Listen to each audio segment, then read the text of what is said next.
Bannakenya ennaku bbiri badiscussinga sebo ku Uganda era kyetusaba bannaffe abakulu abali mu gavumenti temutukyayisa buli ggwanga. Sudani yatukyawa, South Sudan yatukyawa, Congo yatukyawa, Tanzania yiye tutunulire badde egamba nti bannayuganda be bagenze ne bakuba abantu ayo ne babatta. Central African Republic yatukyawa, Somalia yatukyawa, Somalia yatukyawa nga tuli mu kuuma emirembe kwabwe. Kuuma emirembe ng'okuuma emirembe ngani? Tuyina African Union peacekeeping. Kyoyagala tugamba chairman wa African Union entegeeza UPDF. Kakati bwotuuka Somalia tebatwetaaga. Bannaffe gye tubadde tuddukire Kenya wano nga tulabira ddala nti ffe bawaswa bakato ffe bawaswa ne kati bw'ogende Kenya ne bakutegeera nti oli munnayuganda bakutunuuliza amaaso ag'enanka. Kati ate ndabye mutandise okuteekawo effujjo ku bya Indian Ocean. Simanyi oba ani abawabula kulisa statements zino okutukyayisa ensi zitulinaanye, ensi neighbours zaffe ze twalirowoozezza nti bano baganda baffe twalibadde tukolagana nabo. Ate kino era twagala kukibagamba oba mukola statements ez'ekimpatiira mu simanyi mugenda kulumba simanyi mujjeyo Indian Ocean, mulina okukimanya nti ffe nga bannayuganda tetukkiririzangako kulumba baganda baffe. Bwe muba mwagala okukozesa ensi yaffe nga occupation singa mukola ez'entalo ezitalina makulu. Kwanze naalibadde nsuubira mu budde buno Mwami Museveni promotinga East African Corporation Community. Oba East African Community. Kwa tulina ne parliament. Ate ogamba nti integration etegeeza nti tuli gwanga limu.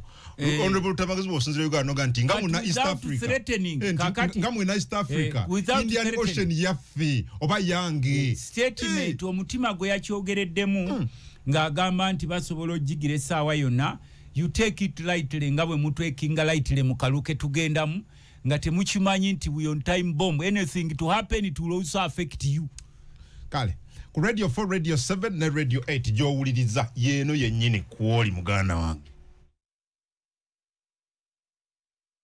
Owuliriza Radio 4 mu makaago ku mulimu gwo na wonna wuli. Radio ulugumina matoko. Radio 4 Ensusuzi. Kale tukomyo honorable tugende buterevu zimu ku nsonga eziriwo mu ggwanga. Campaigns ezoba president zikyatambula. Robert Kyagulanyi Ssentamu namulabika ekisolo n'abantu bwe bati. Mbere liyita mukunonya ogamba abantu bwe bati otegeeza ki abayitirivu kamala kati olaba naawe otandika okubalaba kubanga walimu olwa Thomas Lungi nga ne bwe twabeeranga n'enkuŋŋaana nga kijjobinga gw'ogamba tobalaba bulungi naye olaba naawe ekkungu otandise okulaba nti abantu ba His Excellency Kyagulanyi Kulaale bayitirivu. Omungereza abayita mammoth crowds. Wazirabye mammoth crowds. Kyogamba nze siraba. Olaba naye olimu olunankananka Thomas oluli awo tutategeera kubanga sebo ffe kye twagamba abantu nti buli muntu agende politics tubanga abali ku mudaala. Buli omu atunde kyalina. Abantu baguze kyolina. Abantu baguze kyolina. Abantu bakigula oba tebagula. Naye okaka abantu ekyo no kirala naye kye tusaba ne bannaffe ab'ebyokwerinda, please stop panicking. We see a lot of panicking everywhere, deploying soldiers with the heavy guns. Museveni and group, stop panicking. This is our country. You will have to go. Ebiseera bwe bituuka munnange olina okgenda. Naffe twalabiraawo nga Kyagulanyi yazze tukulembera tetumanyi Katonda gye yamujja n'amugamba genda okulembera abaana baffe bajje mu nsi gye balimu ey'okubonaabona. Kati bwe tulaba naddala mu abali mu gavumenti abaluddewo for 40 years n'owulira nti Kyagulanyi agenda kubalaale. Imagine a civilian without even any weapon. Ne mutandika okudeployinga amagye ne muddira buno vubuka obulala mubuteekeyo sibayi bukwate emiggo. Please, we are one Uganda. We have no any other country besides Uganda. Abamu mwali mwekwekeyo mu Banyankole. Abanyankole babalaze munonga. Mwabareba Abanyankole? Konka twashemererwa Abanyankole mwebale munonga Ruhanga abawo obusinge. Buhanga ba obusinge twasemererwa chichi chimusimya sinyechi anti tewarebye Kyagulanyi nga hingira olugo lw'embalala kareba abantu bakaba bengi munonga wabareba abantu wabareba baba bengi munonga twasanyuka fa bali eno ne tubebaza waliwo obubinja bw'abanyampi obubekwekamu eyo nga buvumisa abanyankole de banyankole naturally are very good people. Nakulengo ntiba westerners babalire emikeeka labwe mubalaba abo baganda baffe muve ku buno obubinja bingi obugenda ne bubekwekamu. I told you even banyankole are suffering. Their lands have been grabbed by these smaller groups of people bagenda ne babekwekamu nga naffe olaba mu Buganda obubinja obusinga okulekaana ennyo wano obutwekweseemu mu Buganda mannya era bulina amanya ng'omulaba oli yekkungu naye nga ffe kyetubadde nga tu preaching all the time is unity. Bw'olaba Acholi's our brothers, the Langis are brothers, the Busia people how are they called? People from Busia, the Basami, they are brothers, the Basoga are brothers. We are one people as a country. So we are united. We are ebintu ebitugatta byebisinga obunjo singa obutonotono obwo butawula. Kubanga at the end of the day, we all need better services in this country. Yenze njogera ate obadde olowooza. Era nasamererwa abantu beyisingira omwebale munonga. Abantu berukunjiri mwebale munonga. Abanyambarara. Abanyantungamo mwebale munonga. Shemererwa konka Ruhanga tusaba obusinje mu Christmas eno bagambe bogera bwe bati abanyambarara nitubasima munonga tubasima munonga mwebale munonga mwareba Kyagulanyi babashemererwa munonga mwebale banywanyi baife mwebale kakati ekyo bamboze kyakusanyusize nnyo kakati for us we've been preaching unity ngate webaza abantu bo Northern Uganda abantu bo North ni abebaza nembagamba abantu bebunyoro all along tewebaza abantu bebusoga era nabebaza abebusoga ne tubagamba bakagwa mwebale ino bakagwa baife abebusoga okwaniriza ngobi Kyagulanyi sentamu omutima gwe mwato. That's a Uganda we preach. We want to see each other happy. Ng'emirimu tugifuna fena all regions of the country. Naye olwaleero n'otuuka nga executive director bonna bava ku kyalo kimu. Webaza abembarara. Ate n'abeebaza emirundi 10 bandeeba. Omukusango kuwadde. Bandeeba. Kakati n'abeebunyolo twabeebaza. Bagamba abembarara nti abantu mwena abanyambarara nitubasima abantu mwena abaruga mu mbarara abakuruga mu mbarara nitubasima munonga konka mwatwaze ate mwana watu bobeera wano n'olaba obusajja obulina amanya gafe obunyampi nga buvuma Kyagulanyi naye bali ne bateekawo omulamwa. I'm not excited about the numbers. That's a Uganda I want to see. What I'm saying, a Uganda where everyone has the capacity to mobilize without being limited by the regime forces. Ate si kya mukamangu gwe tewakirabye crowds. Politics is about crowds and the message. So aniata ina crowds. Mr. Museveni crowd. Va ku bwana bwe basomba ate sebo mu abasombera General Museveni obwana ajja kwevaamu lumwaku wujje ajja kwevaamu akuwujje mu abasomba obwana bw'amasomero ne mubuwa t-shirt si busajja bwattu n'obwana ne bukazi bwattu ne mubutwala ku lwale z'omukulu twategeddeko mu Northern Uganda. Look at this enolale ya mwami Museveni. Look at the numbers. Obwana tobalaba obwana tobulabe eyo bwe bambaza buno bwana bw'assomero obwana obusinga bwa amasomero golooza lwakyo abazadde batandise okweraliikirira baddira obwana bw'amasomero ne babwambaza uniform ne babutwala mbu omukulu ake. You have been in power for the last 40 years. Tekikyaliwo kipya kyo appeasinga nze nnumwa n'okuluma bwe ndaba omuntu abadde nga gwe president w'eggwanga n'obeera mu buyinza emyaka 40 ng'olwanira ne space y'ebipande bwe babiteeka ebyaba opposition n'otandika okubiyuza. Nalabye kye mwakoze Mbale erukunjiri you deploy SFC soldiers ne bayuze ebipande ba His Excellency. Everybody has had crowds in this. Crowds is so what? Waliwo crowd yengule nawe ng'ogiraba nti eno bagisombye mu biroole ne babaleeta wali gw'obadde olabanga bano abayimbi abatera okugenda abatunda emyoyo gyabwe abatunda emyoyo gyabwe abayimbira anti nkugambye abayimbi abatunda emyoyo gyabwe abayimbi b'eggwanga abayimbi abatunda emyoyo gyabwe abadde bagenda ku gundi kulaaleza General Museveni obwedda bwe bakola ndabyeko abantu nga Catherine Kusasira ndabyeko Stasha Mayanja ndaba banji jebali showing support eri mwami Museveni batunda emyoyo gyabwe okuwagira Museveni tetubanenya nekyembadde njagala okuga nti abayimbi abo olumuntu bagoberera ffe nga ba leaders weba mwami Museveni bw'aba akubyera aleze ne bagenda bayimba bino batera okwecyanga ne bawanika emikono nenga olaba abantu basigadde babatunulira bati walalabyeko omuntu bwakutunulira nga wecyanga nakutunula buzono bali kuki kyogante banyumirwa nga si butanyumirwa naye kyekikulaga nti n'abantu be basomba ne babaleeta babakubyabo baleeta ba refugees most of the refugees abava e Congo emitwalo 25 ne bateekawo etteeka buli Museveni wabeera balino baso bakola ezo basi zobola bempitirivu ezo basi zobola bempitirivu oboloza ziba zirese muwogo n'obwana bw'amasomero bwe baleeta mbu batulagidde tujje na kifuba kakati you cannot be present for 40 years nobanga okyalwanira ne space y'ebipande bwe babiteeka ngo deploying abSFC ne bayuze ebipande crowds like you crowds for what wherever who doesn't have crowds. That's what I'm telling you. Tingo bosezera ku crowds no gamba. Gotunulira crowds zo supporter ne crowds zo muntu gwe balese. You put General Museveni uses on daily basis more than 2 billion. But look at the people, Honorable Tamanguzi. Just to buy mulina abantu nga boyogedde, which is very true by the way. Mwami Kyagulanyi Najja, he has all these huge numbers. Just like Mr. Museveni, just like Munyagwa, just like all these other people. Ate nawe leka kuonona.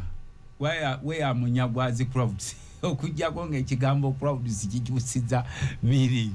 Nti n'abasatu nabo tubayita crowd. Omayaba abawulire b'ennaku zino ebintu mulina engeri gye musajja abadde ne crowd y'abantu basatu. That is eyo si crowd sebo. Gamba mamo si crowd y'abantu abasatu oba abataano. Ze bagira ezo tezigira. But anyway, the message is not about the crowds. The issue is about the message you are giving to the people. Nalabye General Museveni jabadde nga castigating amakuba amabina agamba Katumba. Where is Katumba? You've been in power for the last 40 years. No tunda amakolero gaffe gonna n'ogamala okumanya bana abasajja. Tutafuna nga sente mukulu oyo yatunda mu makolero.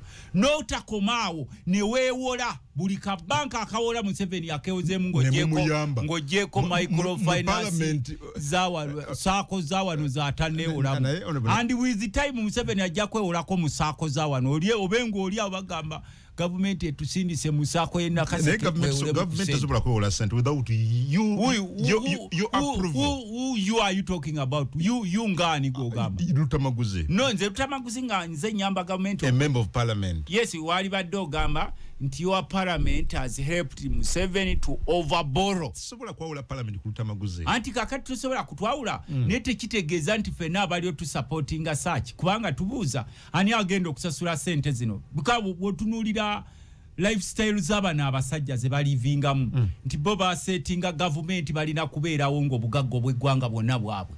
Who's going to pay for that money? Abantu bataddeko emisolo miyitirivu. So why can't you question this in parliament? No, we do question. Ne tubuuza sente ze mwewola ani agenda ozisasula. In addition nga bananso babinisa emisolo. Why can't you insist ne mugate zijja kuita? No, we insist but because fe twabalonda mugende mu parliament. We insist but Museveni has the number. Mwe mwagironde number yebeerayo.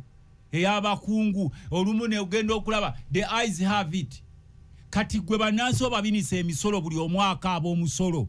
At the same time weewola ebyo ebintu olaba bimakinga kwaffe twalisuubidde nti oba bannansi osazeewo basasula omusolo muyitirivu okwewola kwali badde kukendeera oba kuvaawo oba osazeewo bannansi bennyini okubajjako emisolo baali badde lwe twewola nemwe mwali mubuuziza General Museveni sente eziva mu ggwanika ly'eggwanga esente eziva mu musolo wa gyaziteeka kubanga sini charge tema ate tutema biwandiiko fete tutema sente wali physically appropriation baba tugamba kati ne approving walaga wabeerawo ne bibulioni vani ekitabeerangawo ebya Bank of Uganda ebireta sente so mwe mukkiriza ki kati fe mu parliament nkusomese kino kimanye fomuvunanyizibwa bwaffe mu parliament obumu ku bo tutema bwe tumala okutematema otegeeza ki okutematema sente gye zirina okulaga ati mwe Museveni onenyawaaki mwe mugandi ministry of education efune bweziti uliriza kankwe kino office ya president efune bweziti yes omungereza agita appropriation yes bwe tumala okwa-appropriate ntubuga sente zigende mu malwaliro bweziti tugenda okulaba nga batugamba malwaliro eddagala terigulwa teririiyo amalwaliro nga muyingira nga mulondoola ngolondolo tukayeri anti uliriza kati eggwanga kasitaba n'abasajja bata institutions zonna otuukayo wali eri nga agula eddagala ne gwe lituukirako n'alina okulirondoola wali eri munda bonna bava ku kyalo kimu era gwe tebakuliza nga MP bawuliriza State House yeba deployinga bonna nakakuddiramu ekintu kino goloza lwaki ni parliament twinsistinga batuwelisi yabakulira ebitongole bya government yonna mu Uganda era baagaana nga bwe twasaba lisi yaba DPC yonna mu Uganda 99% bonna bava ku kyalo kimu the president yatego kitegero tyanga toyina list anti kati nkugambe kakati kankubuuze wait a minute gamba awo bakuwe DPC we Kalamoja president Kabongo akola appointment then you approve as parliament toyina bosobola kwewaza parliament ikira maso mu ggwanga kati nze mpuliriza so kujongo kanti bitongole bya government byonna byafa nga ne parliament mwe ebitongole byonna byafa ne parliament mwentuula nayo yafa naye sawa bweba nfute kitegeeza terina mugaso kinga otugambye mu budde obwo ng'essaawa ezo zennyini zituuse ogitulako ne bagamba it is 10 o'clock the exact time without us the few numbers you wouldn't know what you know now. You're the gatekeepers there. Gatekeeper akola ogugwe ne gatekeeper bwe banyola emikono kubanga bano ababaka ba parliament bogamba mwe mubalonda nga baba wadde obukunkumuka mu Uganda okwawukanako n'ensi endala mu China bo baba kusuubiza kutwala kalabba ebungereza bo baba kutwala mu kooti mu Uganda bakizuula nti oli mubbi kungwa bagamba lwaki teweesimbawo era ensonga lwaki olaba temusobola kumalawo obubbi wano mu ggwanga nga ababbi abasinga obubbi be babakiikirira era bwe batuuka wali nga batemaatema nga bayita mukama wabwe wali olabyeyo bannansi abatuula ne babuuza nti mugamba muyisa sente z'eddagala zigende mu malwaliro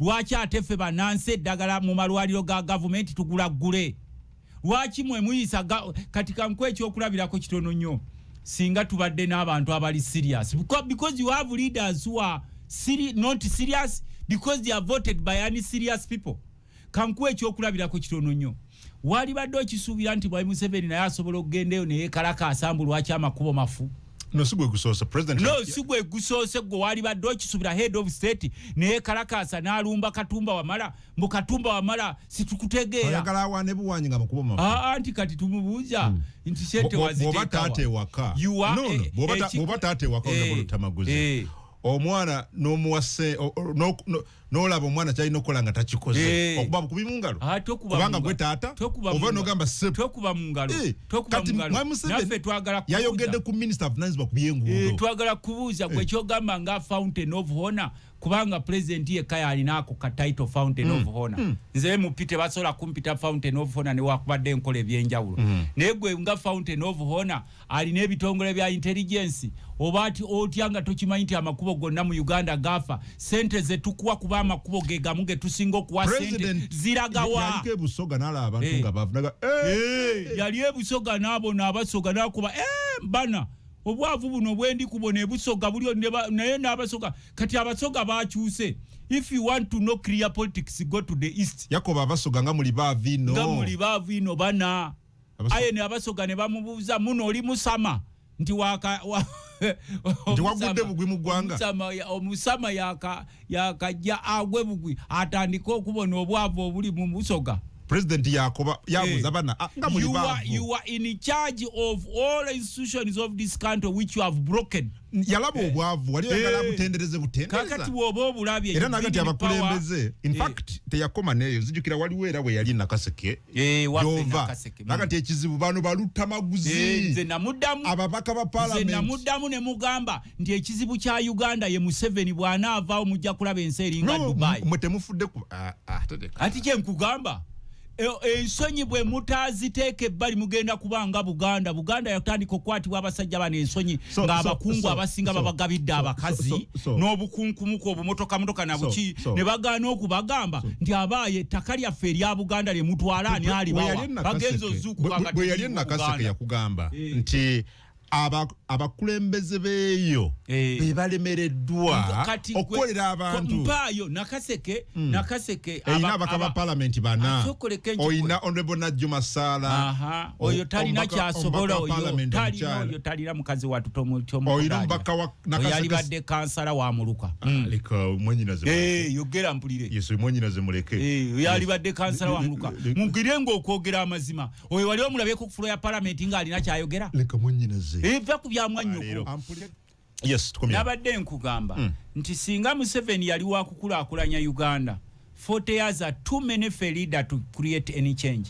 but he's also worried no mbadde nkubalira abaka abali mu nakaseke that's why we stop nekugamba gwe omukwabo nakaseke south oyino mbaka parliament omukyala honorable Najjuma Sala owa NRM oyino mbaka wa nakaseke north honorable Nyongole Enoch oyino mbaka wa nakaseke central honorable Alan Mayanja kakati if things go wrong President Museveni baganti mwabakulembeza abala temumuyambyeko na kuyamba bitundu byammwe no General Museveni twali twagala okumuyamba but you cannot help a dictator.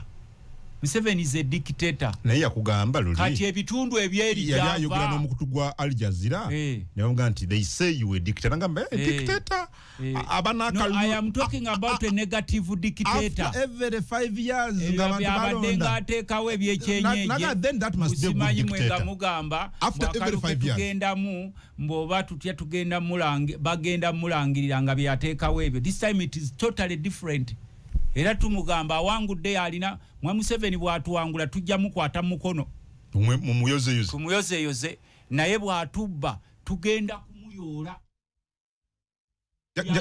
nedda ati kyenkugambye kyekya omubbi yenna bayoola muyoole nedda president yakuga nti mwamubba n'akalulu mu Kampala yabayoola omuganda akuyita kwekangabiriza ng'omubbi w'ennaku zino omubbi w'okusawa ya Queen bw'akubba ate yadduka akuba enduulu na confusing abaali mu kutte president yagamba eggwanga nti mubalutta maguzi aba NUP mwamubba akalulu akakadde kalamba mu Kampala lwaki teyagenda mu kooti so mulwaki temugenda mu kooti agenda mu court so we mubbiwa fe tumugamba fe tumuga it's very clear no we mubbiwa tugenda mu court mu bantu maguzi because court lwaki onkako genda mu kooti lwaki omukaka yogenda mu kooti anti kati ye tumugamba ogambe ye baamubba fe wawulira tukubanye enduulu fe twamugamba statements zaffe zaali clear twamugamba nti ekyakutwala mu nsiko siggo ali owangudde okulonda kwa kinaana yali semwogerere n'ogamba nti kukwekalakaasako mundu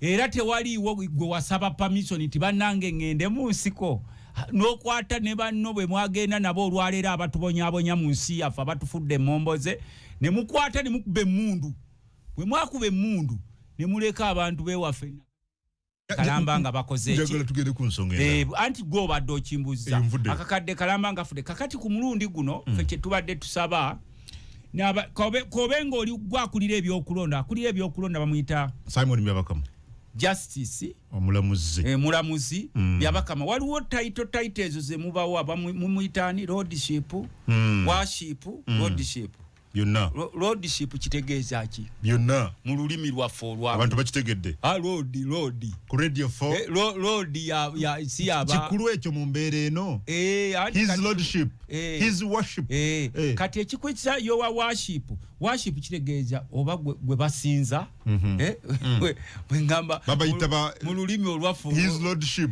ngamba lordship yabaki mu Luganda olwangu ye saba sumba Saabasumba Lord muve kwogera ebigambo by'Olungereza nga temubivunula kulutegeera mu nnimi zammwe. Lordship Lord kitegeeza omusumba si bwe kitegeeza Saabasumba ndowooza abantu bakitegedde sebo Saabasumba Saabasumba bozanyira mu kalulu kaffe sebo tukuyanza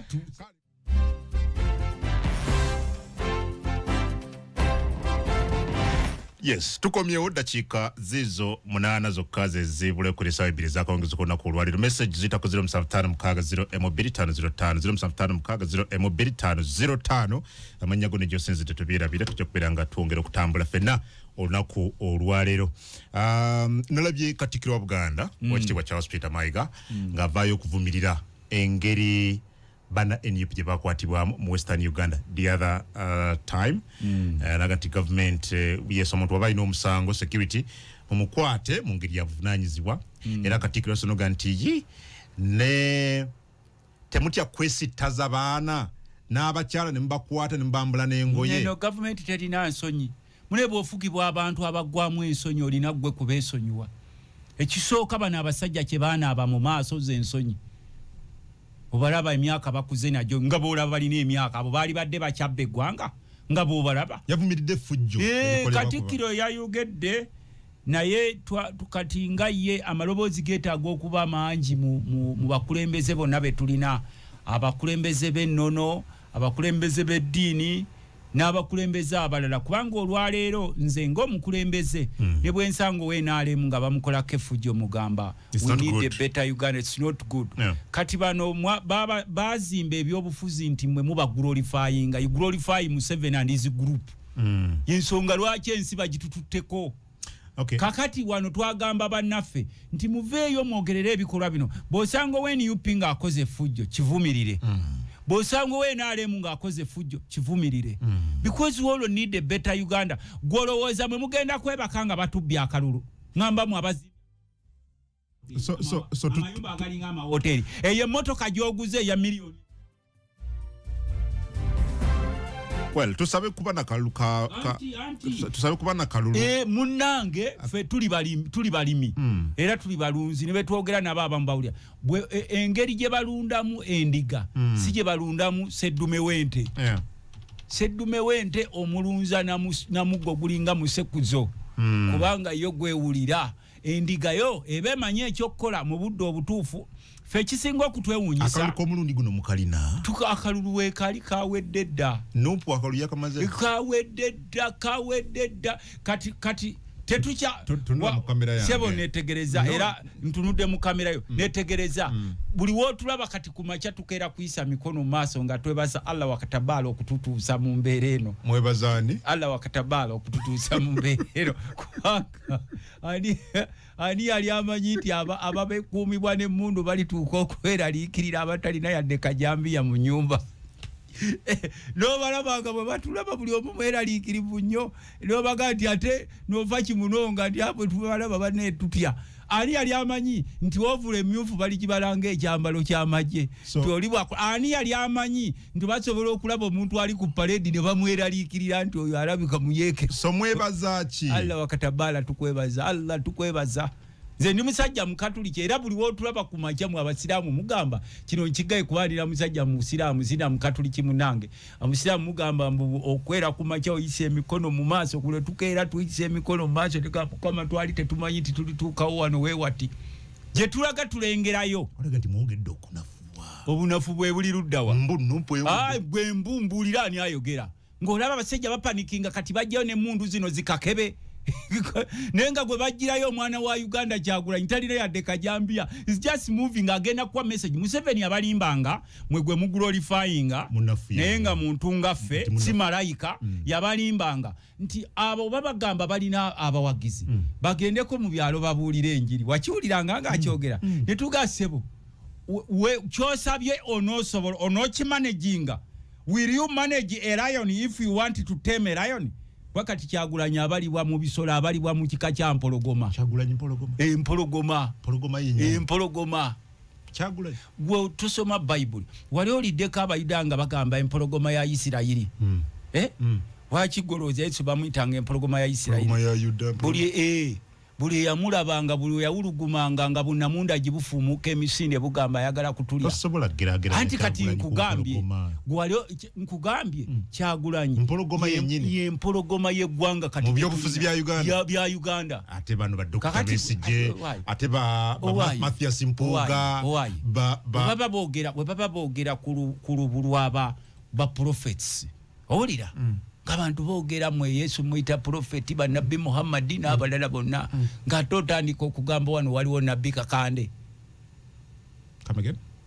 Baba boogera ku lubulwa ba prophets boogera ku ba prophets tusoma Bible prophet Elijah prophet ali ngotandika kwati ate wano waliwo Nabbi Kakande kubanga bali eri balina olubulwabwe nabano balina oluki olubulwabwe kati nkugambye mu budde buno sisobola kuteeka mwami Kyagulanyi mwami Mpuuga totabula katogo kaffe ka bijanjalo ku kyamu nyama ya mbizi noga nti mugenda kuwangula akalumu akamaze dda akalu kawedde dda mbadde ntunula wano n'omwana wa Nassali naye alaba nti mwasimbye babaka ba parliament ebyo bifeeke kakati ebiwerako mu ggwanga kakati kankubuuza ekintu kiri kimu eddiini kyesinga obunene mu Uganda Bukristaayo Bukatuliki kyoyagala otugamba nti buli katundu buli kyalo tukirinako ekereziya eddiini esinga obunene mu Uganda yaba Katuliki. Oh, yagala denomination. Those are Catholics. Catholics basinga obunene mu Uganda. Naye buli kyalo kiriko ekereziya. Aha. Webali nnyo. Kakati gwe bwoba oli wano ng'oli musanyufu. Bannaffe abatukulembedde emyaka 4 ne kakati essaawa za leero bali ku esi. Wesizi bawujja ne batuyana. Come again? Abatukulemberedde emyaka 40 betwawo obuvunaanyizibwa ne balowooza nti bannayuganda okusirika basiru for the last 40 years nojja n'otunda amakolero g'eggwanga n'ogamalawo gonna ssente zonna n'otabaako oziteeka n'otunda ebizimbe bya gavumenti byonna n'ettaka byonna n'obitwala n'okwata ennyanja n'ogitemaatemamu poloti okutuyana kwe kuliwa anti kakati okutuyana n'okuliwo gwe tosobola kulaba lwaki kuba nakugambye wali emisana nti we twali tusoma batugambanga ekiwuka ekirina gye bayita compound eyes bwe kiba ne compound eye kiba tekiraba bulungi era oyisaawo bwoti omukono bwoti n'ogamba wasomako ku kiwuka ekiba ne compound eye mbwezo compound eyes bateza kati tulina ne bannabyafuzi abalina political compound eyes so nze na compound eyes anti kati sigwe weka era abalala bonna batubuuza ndi abaaye mugamba mwawangudde gwe kyoga tulaba mbeera eriwo tonnagiraba ojja kugiraba because otugambye embeera ereeta ababadde mu buyinza 40 years okubanga batya civilian ng'atambula talina dde kajambia ne bajja emundu ez'akakebe ne kajege nabadde ne abantu ab'enjawulo ne baga nti abantu boolaba bonna ebusiya boolaba ekisolo bava Kampala anti kakati era ne bambuuza nti singa ddala abantu abo babadde organic abo nga bavaawo gye bali temwaliremereddwa kusimbawo babaka temwaliremereddwa kusimbawo bakansula gwewuliriza bo babawagira buwagizi tebagala kwesimbawo gwewuliriza gwe kimanyi wano nkuwa ebyokulabirako bino kuba oli musajja musiraamu naye tugamba compound eyes ekyo gwolowooza togamba nina compound eyes si kyengenda okugamba gwolowooza buli muzikiti gulina imaamu waagwo buli musiraamu buli muzikiti gulina imaamu waagwo waliwo imaamu ng'asaaza emizikiti ng'etaano naye kitegeeza temuli basiraamu n'olwekyo kikwatagana kitya ne kyembuuza kaali gwe oŋŋambye mu buli kitundu tulina okuteekawo ababaka nkubuuziza nti buli muzikiti gulina imaamu temubeetaaga tubeetaaga you do what is necessary mu Uganda kati golowooza waya kati ffe kaŋŋambe nti ffe tuli banafu katwegeraageranyeko ab'NUP tuli banafu. Why do you think General Museveni is scared to the extent that he deploys real army? Ne mundu ezikuba ennyonyi ne mundu ezikubawa njasi Kyagulanyi wagenda okubalaale security purposes. No, which security? Who ask him to we are insecure. Gwobalowooza kale tuli banafu lwaki General Museveni bw'aba ava kyekyabaganyo okusimba abantu Kampala yenna bamusiba okumala essaawa 3. Why are you worried? You don't have I think it should have celebrated because we don't have members in some of those areas. This state would be celebrating. You said there are people. No, you cannot force me. You said you have support there. Fe twakugambye nti waliwo enjawulo wakati wa honorable member of parliament ne fountain of honor. Wamanyi lwaki nze MP tebasobola kumpita fountain of honor? Nera toli. Kubanga akatebe kange kasobola obutabaawo eggwanga ne litambula.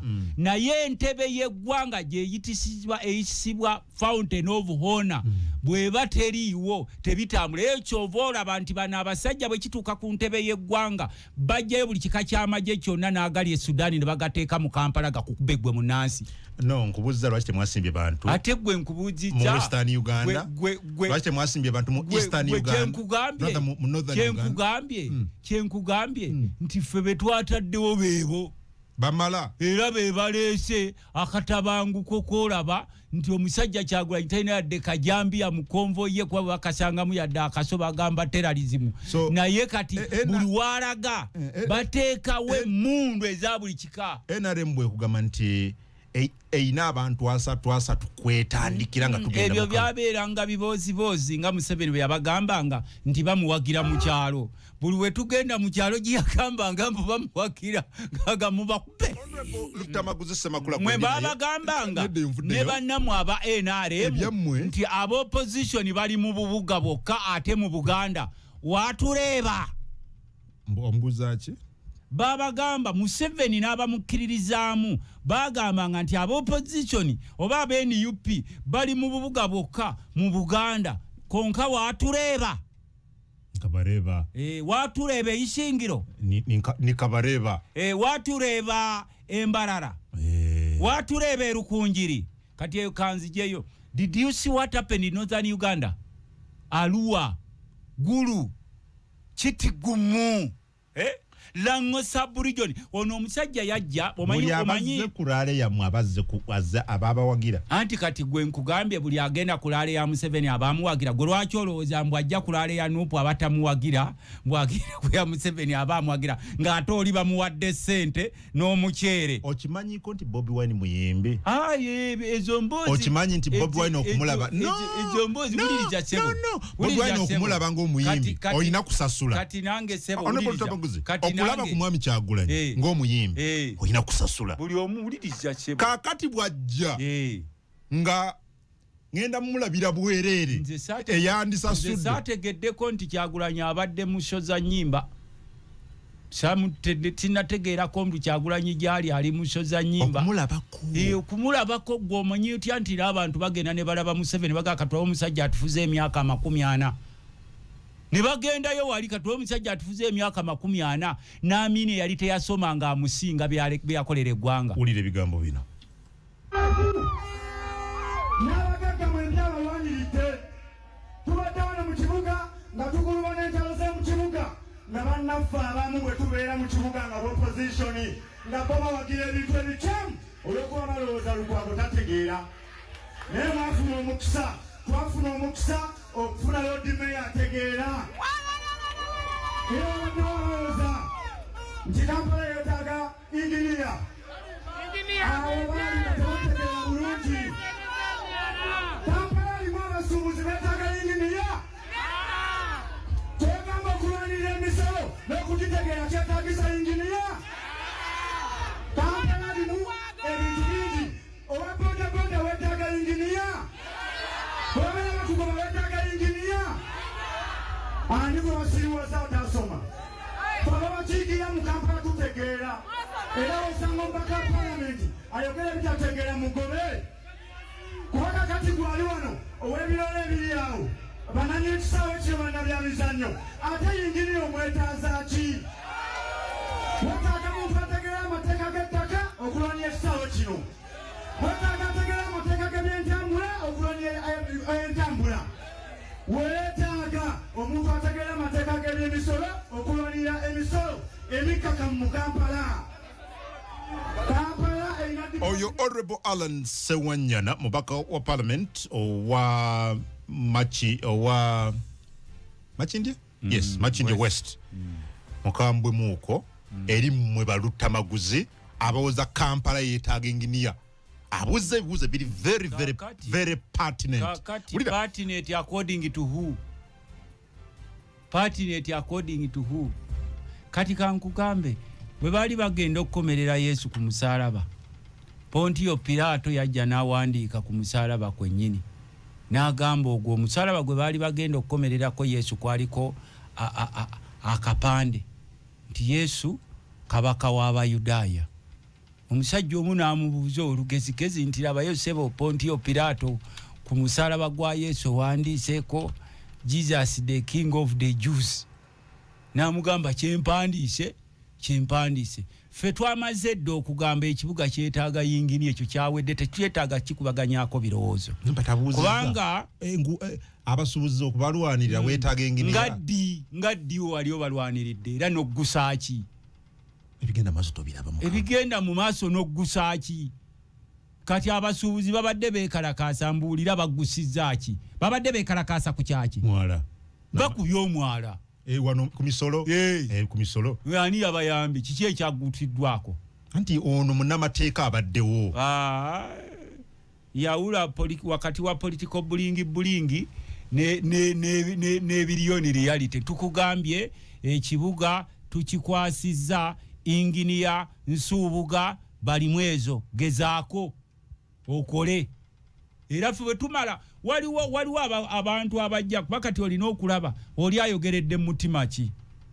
Out of frustration. But this is opposition fighting opposition. Out of frustration. Ffe tugamba omusirikale bw'aba ava ku lutalo nga bamukubye omukono gukutuseeko olumu ayogera n'ebyekiwalaziba nakugamba waaye mpereza omukono gwange ogwo guyungeko. Frustration nga yaki? Frustration ya politics oba kadi anti zirese frustration. Honorable Alan ana frustrated. Anti kakati nkugambye yani yamugambye nti nno nti ekibuga twetaaga balooya. Mbulira just nze nkugambye mukaaba fe tukugambye nti naffe fe tulese Lukwaga akoze ekigwe mu lwe mulwana okujjawo. Anti kati nkugambye nti Lukwaga akoze eki ani yakugamba nti no lina kumala kuzza misango. Politics is competition n'osunsula. Yakamala ebisanja bimeka. Amaze emyaka 2 nga ali akulembera mu Kampala. Kati oyo agamba Lukwaga akoze eki naye nkyabajja mugamba bano bogamba bagende bakoze eki. Nebo bajja kugamba nti naffe bano betulese they are the best. Isn't this opposition fighting opposition? No opposition. Lukwago's opposition 3-1-1. 3-1-1 according to what? It's not about opposition, it's about service delivery. Ekibuga tukyetaaga mukabe w'NRM ne tukulaba ng'otunula eno kubanga ffe olumu tukwatibwa ensonyi. N'otuuka mu capital city y'eggwanga nga ne minisita wa Works Katumba Wamala watuula wali ku Jinja Road nawo wa flooding ne tamanyi kyakkola. Naye ng'owulira bwe tubeera mu parliament nga babaleese olaba engineer in charge of bridges, engineer in charge of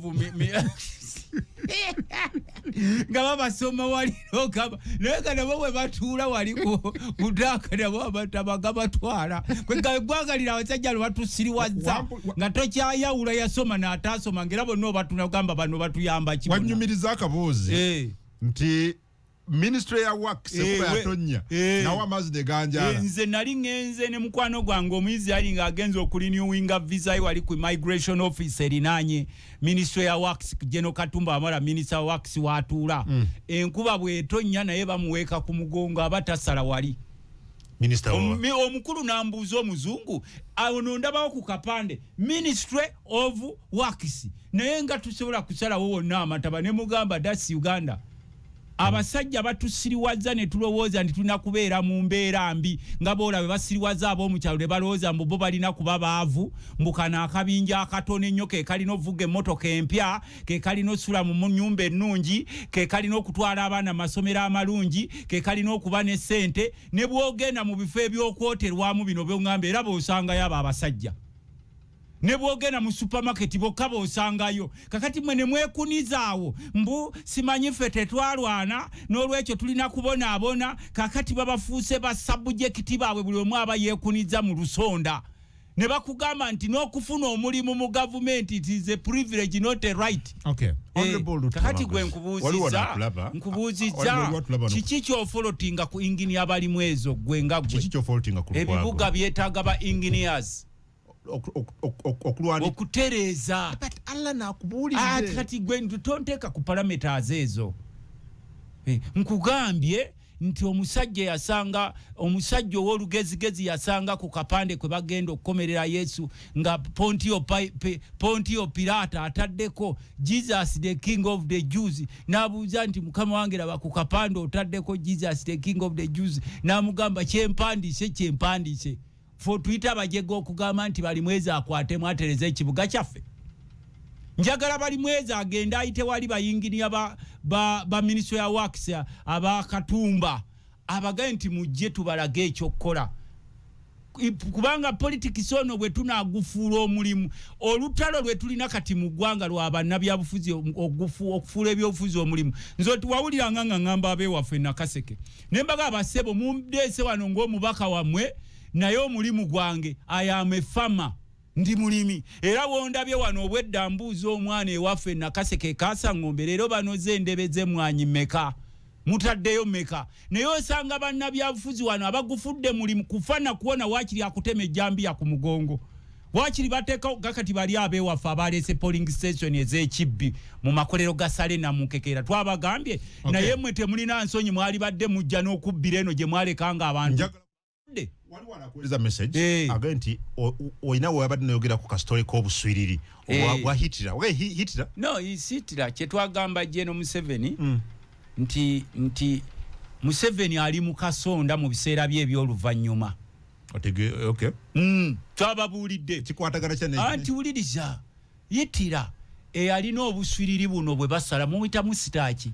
abolewa obuswiriri bwe basala yitira bwe yalina obuswiriri bwe buki buno bumusitaki bwe basala waggulu obera wano obulevwa wano wakati w'omwana ennyindo obwaguno omumwa gwa waggulu ogutagaaya yitira yalina obuswiriri yitira bamutenda nnyo nti yitira mutemu teyali Germany anti yitira yali mu Germany yali akulira ekibiina kye bayita banazi ng'ayina wano obuswiriri yitira bamukwasa ensi ya Germany singa obubwo si buswiriri obo buswiriri awo maswiriri naye buli obuswiriri bwabatemu kati eggwanga lino Uganda tulina okulikolerera ennyo abantu abali mu bifo ebyobukulembeze tumanye tisife tubisooseemu ate sife tugenda okusembayo abantu ba wansi bano betukulembera tebaagala bintu bingi baagala services abantu baagala amakuba amalungi oba tumuwadde chorus at least olirime abantu baagala amasanyalaze agali affordable olira sebo abantu baagala amalwaliro nga mulimu eddagala abantu baagala quality education nga n'abakozi ba gavumenti bafiirwako nga bw'osanga omusawo omuwa ekitiibwa omusomesa omuwa ekitiibwa kati abasomesa bagenda kuwumula naye abasinga babadde bakyali mu kwekalakaasa kwabwe teri abafaako nga bw'osanga omusirikale w'eggwanga because ayeewaayo okukuuma ggwe n'ennyumba yo mubeere bulungi ng'omuwa ekitiibwa ayinza okuba asula mu kinipooti naye nga omusaala singa tuba tusazeewo nga naddala ffe abakulembeze abali mu appropriation body ne tugamba nti abapoliisi bano embeera gye balimu lwaki tetubongeza ku musaala ab'amagye embeera gye balimu kubanga abasirikale bano nabo balina families nga naffe ababaka ba palamenti era nabo beetaaga abaana baabwe okusomerako mu masomero amalungi ng'ag'omwana wa Lutamaguzi naye ne twetaaga ensi nga tulowooza ku balimi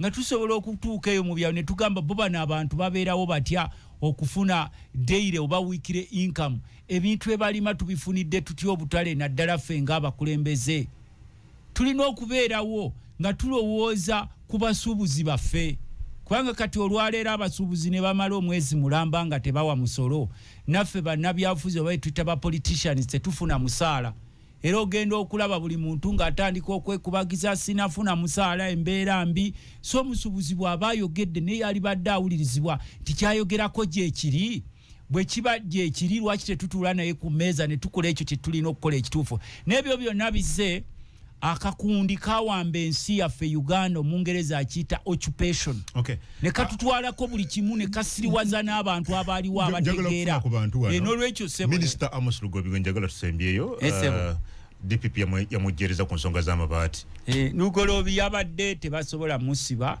nakubuulirako nti ekyasibisa Lugolobi si kubba ekyasibisa kulabisa babbi banne kye ekyamusibisa bano bonna banandutu ne nandutu lwaki temumuta n'oli mukyala kitutu gw'obadde okimanyi nti Lugolobi bamubbira amabaati yagakomezaawo tegaliwo wali ku biyumba bye eby'embizzi gwe mubuuze nti amabaati ogalina oba togalina ajja kugamba wegali ku biyumba byayo n'ekisinze nagajjayo gwolowooza ntino nti bano baali balumwa nnyo nti abakalamoja tebaafuna amabaati gaabwe ku buno obubbi obuli mu ggwanga bwe bagamba mu 7 nti buli mwaka babba triliyoni 10 omanyi kyekitegeeza mu nkulaakulana zeggwanga tisinga oba ozitadde mu districts oba mu kibuga nga Kampala kanku ekyokulabirako kitono Kampala capital city bamuwa sente meka mu budget not sure taweza na triliyoni 2 naye ne bakugamba gwe head of state afuze emyaka 40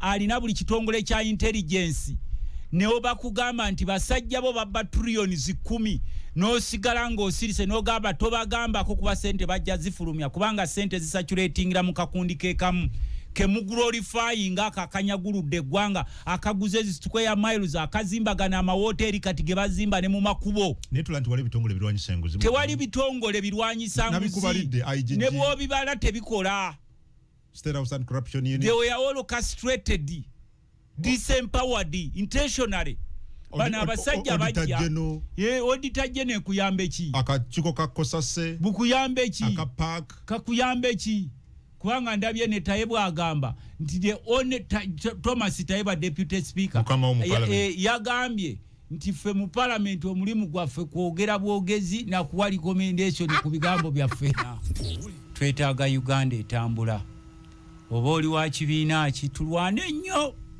obutagenda mu lutalo kubanga bw'olaba ebikolwa bino ebiriwo by'abasirikale okwenyigira mu byobufuzi ffe ng'ababaka ba parliament twali twakiteeka mu constitution nti amagye tegajja kwenyigiranga mu byabufuzi era amagye galina roolo yaago naffe tubagawo ekitiibwa okusinziira ku mulimu gwe mukolera eggwanga abapoliisi n'abamagye buli omu omanyi omulimu gwe tetuganye bannaffe abali mu buyinza balaba obudde bubaddugaliridde n'ekyo twali twakibagamba omukulembeze yenna abeeranga muzinyi omuzinyi yenna amanya ebiseera ebituufu bw'ava ku stage kuba oyinza otandika okuzina amazina g'ekiwemu n'ojjusa nti singa yagenze dda omukulembeze yenna yagaliza ensi ye yeerekereza byebiro mu 7 weerekereza olesika ensi yaffe etambule ffe bwe tuba tufunye obukulembeze tetujja kutemula ne famire yo ne bwe mubanga tulabye abantu baffe bangi batemuddwa abala bali makomera abala batemeddwako emikono abalamu bakoze fujjo neffe message yaffe gye tubadde preaching era gye twagamba his excellence Kyagulanyi it's a message of unity kubanga we believe personal mistakes personal responsibility tewaliwo bino bitubaddewo nga tumaliriza ebyokwewerera bannansi kubanga kano akaluke tugenda mu sika bulijjo nze Adam Kongo sebo ngontwaza mu dakiika tewera bwenjogera sika bulijjo bw'oba osuubira okujja okubba akalule kangoolami wanyoko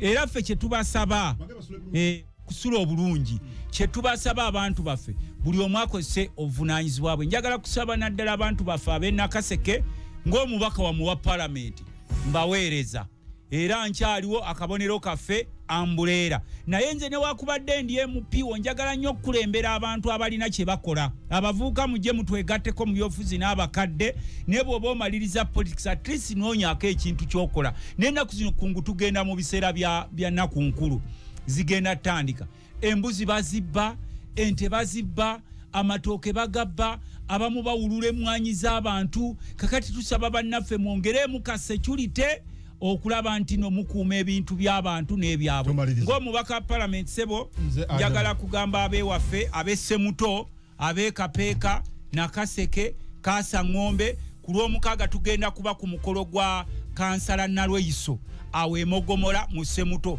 ate ku Sande tubeere ku mukolo gwa kyamaani waffe Masantiri Kibirige neyanziza nnyo wangaala nnyo ayisa abasajja kabaka wa Buganda kabalegalega webale nnyo Adam Kungu gegange mpozi njagala kubajukiza nga va ku mpewo mikwano gy'aba Victoria University wuliriza Victoria University Spamania njagala kujjako eyo ku Supermania nange banyigenyige mukko ku mikono gino manyifa ababeera mu byobufuzi emiswa gituuka negyetukuta kubanga otuula wali erino ddeno njagala kujjako ku Supermania n'ababaka nga 6 waliwo ababaka bange mikwano gyange omanyi ntera nnyo girabanga bagiranga n'ababaka abamu nga batugamba so kungu yajja okutuleetako ku Supermania batunyigeko ku miswa giro tusobole okutambuza kampeni za National Unity Platform. Radio 4 gwawuliriza njagala kujjukiza bannange kakati Victoria University kugamba nti admissions eza October no November zigenda mu maaso. Dr. Muganga sebo wachi nakukola kyo butampa yo kokuba ku basale eyenakaseke Dr. Muganga wange university yabwe twajogera ko mu parliament yezimu kuziddusa emisinde private university zidduka emisinde era tubebaza Dr. Muganga naba Victoria University addition oba tofali liye mutadde ku Uganda ng'omubaka parliament. I'm not appreciating you as a layman naye ng'omubaka wa parliament ntera okulaba olumu baliwo bugundi obateeka mu Pigeon Hall obulanga Victoria University naye olumu ne ngamba nti oba ndi kunoonyaako Dr. Muganga naffe n'otuwaayo ko Sikaala n'owaayo Kaasa Ng'ombe Sikaala Semuto Sikaala Kapeeka Sikaala Nakaseke Sikaala abantu baffe ne bwompeerayo abaana nga 5 nange ne ngamba Victoria University ebeewo